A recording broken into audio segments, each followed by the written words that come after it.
welcome once again to one of our occasional series of interviews at the Kandu HQ, which is like sort of where all the magic happens. So tonight, today, we're joined by, I'm really excited about this. It's the first time I've actually met him. All right, Don Alexander. Welcome, Hello, Don. Hello, mate. And his trusty cohort, Annie Walker-Trafford. Hello. It is Walker-Trafford, not Trafford Walker. It's Walker-Trafford. That's okay. All right. Sometimes I get... Sometimes, whatever.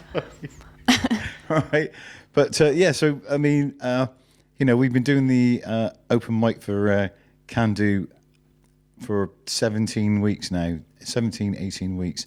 And some of the things that have come out of that have been absolutely joyous. And one of them is that you guys have like sort of moved from being neighbours to being collaborators. Collaborators, yeah. Yeah. We've kind of not realised how good she is for starters, really. And I saw her a few years ago when she was at school, and she could sing then. But yeah, it's been lovely to be a part of. Yeah. Well, I mean, for me personally, I was just like, as soon as the first time I saw you on our open mic doing Lady Day and John Coltrane. Beautiful song. There's Gil Scott Heron cover. I was like, yeah. Yeah. This has got cool. Because that's such a great track. It is. And so I've really sort of enjoyed your contributions every week as we've gone through. And then you suddenly started doing stuff with Annie. I think we kind of didn't realise that we were. I thought I was just going to do stuff together, just do things on my own, and then just send them to Annie once a week, and then see what happened. But it started because Don gave me a keyboard. I gave you a keyboard. And then I started doing my own ones. Yes. And then she sent me a few things. And the act of giving is the key to the gate of the Garden of Delights. Exactly. That is exactly right. The key. And so Annie, we sort of said, well, let's have a crack at doing something. And you gave me a few ideas, and then... You're not just having a crack; you're smashing it. Right? It's I'm enjoying the sort of the technology because, like, sort of, the inserts are really nice and it's well presented.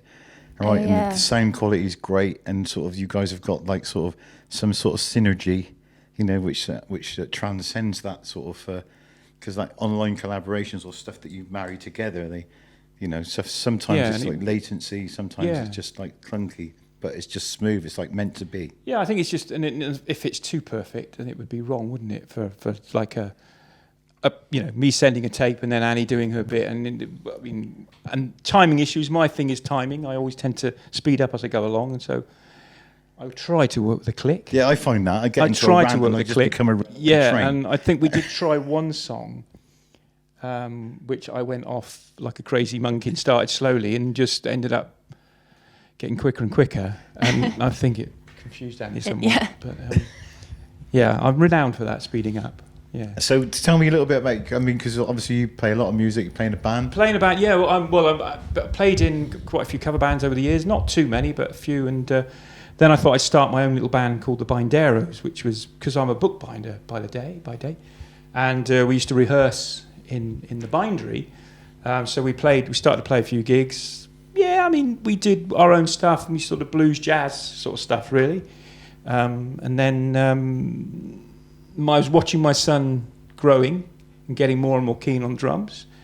And I thought, blimey, he's pretty cool, this guy. And so once he was able and wanted to do it, I didn't kick the other drummer out. They were committed to do other things. And so I got Roland in, and he made the band a bit different. He brought a lot of life to it.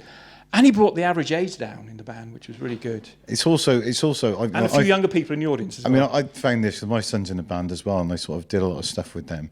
I wasn't performing, but I was more like a sort of behind-the-scenes fixer and enforcer type deal.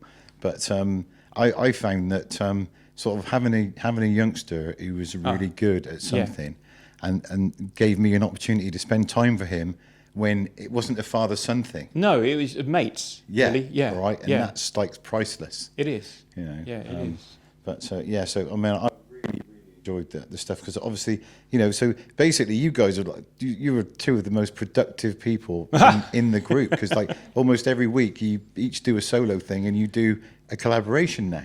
Yeah, which is good. But I've recorded so much stuff that it's made all throughout the lockdown, and so I've kind of stolen some stuff that I did maybe in early lockdown when I'm there in the shed, freezing cold, Manhattan and everything. So yeah, it's just been a great thing, and to collaborate with Annie has just been lovely, really beautiful. So speaking of which, Anne, all right, just tell us a little bit about you. I mean, obviously you're working here as a facilitator at Kandu. All right. So, I mean, what's brought you into this? What's your musical thing? Well, it only really started recently. I mean, I played the flute, but I haven't played it for years. Started working here, started playing the piano and figuring stuff out, but I'd never shared anything until lockdown. So that was like, I've only ever shared things through Kandu. So even flowers bloom in the desert sometimes, you know.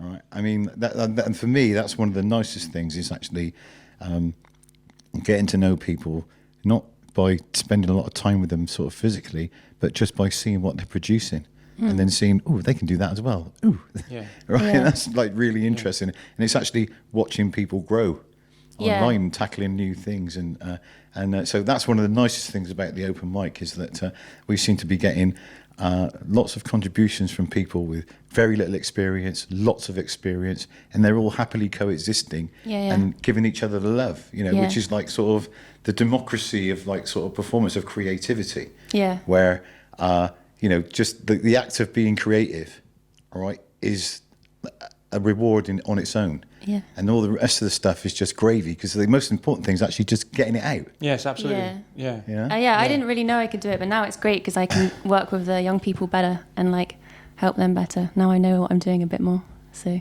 it's been good. That reminds me of a quote by Nelson Mandela. Sorry to get heavy on you people. This is good. Okay, but like a friend of mine told me about it the other day, and I've actually heard it. But I think one of Mandela's sayings was, I don't fear that I'm powerless. I fear that I am incredibly powerful. And that's what scares me. All right? And so it's actually just like sort of saying, I'm not going to be afraid. I'm going to do this. All right? Because like sort of, you know, what's failure? Failure is never giving it a go. That's actually a speech that my dad printed off for me when I was younger. You know, I do that all the time. That exact thing. Yeah, because if you don't have a go, then you failed, haven't you? Exactly. Yeah. Right. But so I got one final question for you both. All right, before we wrap this up, okay? All right. So one of you is going to get. All right. You're our first guest. You're our first guest time here, Don.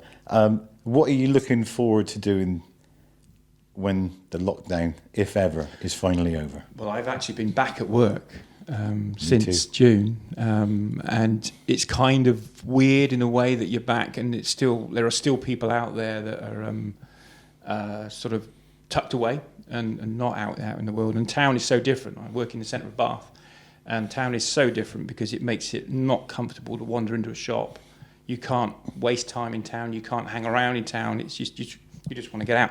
But all that aside, when it comes to having time when we don't have to worry about missing out on people, and I just want to get together with people, make a lot of music, maybe go on a nice holiday. You know, it's just that's it really. And celebrate normality. Because my daughter's up in the Midlands, and this is the first time I've seen her. She's come back this week. That's the first time I've seen her since Christmas. So just be with the family and be able to celebrate that as well. Okay, Annie. What are you looking forward to doing? But I mean, like we did it. I guess we've done it today, like playing music together, because everything's just been sitting in my room. Yeah. So now, I'm looking forward to being able to do more of that with getting you people. out on the fold, getting you out there with the voice, and I think she really needs a young band around her rather than some old neighbour. But it's been lovely working with Annie. Yeah.